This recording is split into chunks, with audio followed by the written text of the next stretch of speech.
কৌশলে আদালত থেকে পুলিশের হাতকড়া খুলে দৌড়ে পালালো এক আসামি।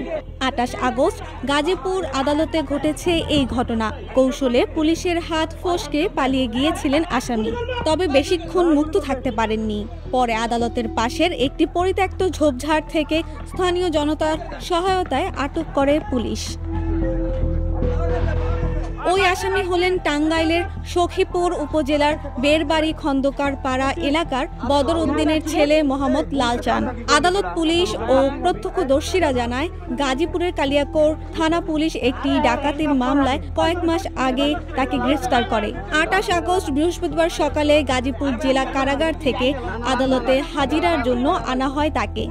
আদালতের গারদখানা থেকে অতিরিক্ত দায়রা জজ আদালতে নেওয়ার সময় হঠাৎই কৌশলে হাতকড়া খুলে ফেলেন তিনি। মুহূর্তেই দৌড়ে পালিয়ে যান আদালতের ভেতর থেকে।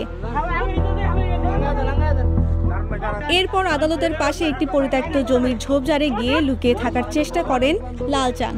তবে স্থানীয় জনতা বিষয়টি টের পেয়ে পুলিশকে সহযোগিতা করে। শেষ পর্যন্ত তাকে আবারও আটক করে পুলিশ।